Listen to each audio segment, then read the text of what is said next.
Отзыв о книге «Сказание о житии блаженной старицы Матроны». В числе псевдоцерковных книг, на которые надо ставить гриф «перед прочтением сжечь», и от которых надо защищать и православный люд, и память тех самых подвижников, которым эти книги посвящаются, на первом месте оказывается наипопулярнейшая книжка «Сказание о житии блаженной старицы Матроны». Тираж 100 тысяч экземпляров. Со страницы этой книги подвижница предстает скорее в качестве колдуньи. Именно распространение такого рода книг ругает память святых, а никак не критика подобного рода апокрифов. То есть речь сейчас пойдет не о святой, а именно о книге. Православие, предстающее со страницы этой книжки, очень уж странное. На всю книжку в 126 страниц ни одной цитаты из Евангелия. Лишь на последней страничке приведено одно изречение апостола Павла. И это единственное место из всей Библии, воспомянутое составителями и рассказчиками. Даже имя Христово практически отсутствует в этой книжке. Все связывают свою надежду и верование именно с Матронушкой. Вот несколько цитат приведу. «Умру, ходите ко мне на могилку. Я всегда там буду. Не ищите никого другого. Не ищите никого, иначе обманетесь». Если мы опять же обратимся к опыту святых отцов, то увидим, ни один из подвижников никогда не говорил: «Я ваше спасение, никого не ищите, приходите ко мне на могилу».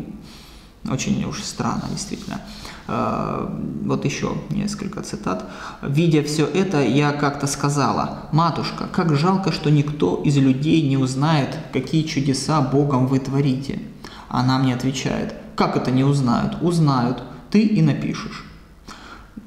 Цепляйтесь все за мою пяточку и спасетесь. И не отрывайтесь от меня, держитесь крепче».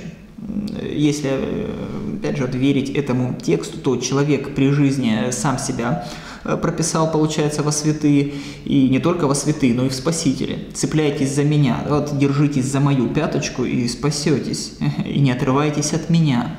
Опять же, все это действительно очень настораживает. И вот вижу сон дальше. Стою и смотрю, как матушка облачается в мундир генеральский, царских времен, с аксельбантами, лентой полосатой через плечо и прикрепляет на груди множество значков. А я спрашиваю: «Матушка, что это такое?» А она отвечает: «Это регалии, мои заслуги перед Богом». Я спрашиваю: «А куда же вы так одеваетесь?» Она недовольна. «Куда? К самому богу Саваофу, на поклон».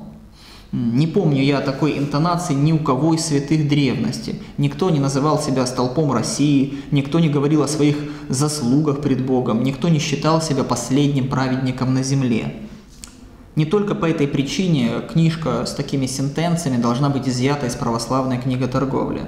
По сути своей, тот взгляд на Матрону, который выражен в этой книге, не является православным. Это скорее жизнеописание какой-нибудь магической целительницы и ясновидицы, вроде Ванги, но никак не христианки. Религиозная жизнь персонажей этой книжки вращается главным образом вокруг сглазов и порчи.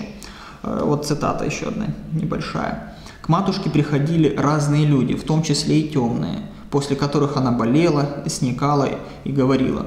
За борьбу с ними она расплачивается болезнями.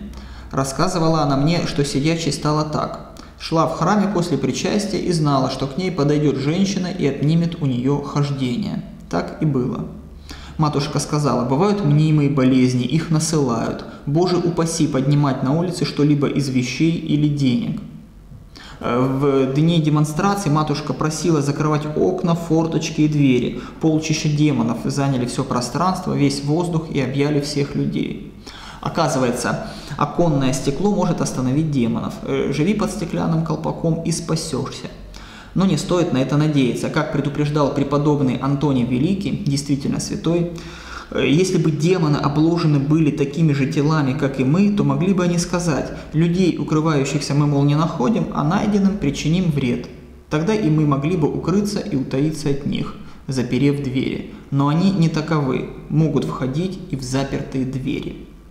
Один священник очень интересно пишет по этому поводу. Недавно в наш храм привезли частичку мощей Матроны Московской, и все это время мы являемся свидетелями нескончаемого потока людей, которые идут приложиться к ее мощам. Ее икона величественно возвышалась посреди храма, полностью закрывая собой распятие Господа нашего Иисуса Христа. И в этом есть некий символ того, что происходит с нашей верой и с нашей религиозностью. Один умный человек, который не так давно начал воцерковляться, задал мне очень правильный вопрос. Глядя на всю эту огромную очередь, которая выстроилась к мощам, он спросил: а где эти люди были до привоза мощей? И где они будут после этого, когда мощи увезут? Это очень важный вопрос, к чему приведет такого рода религиозность.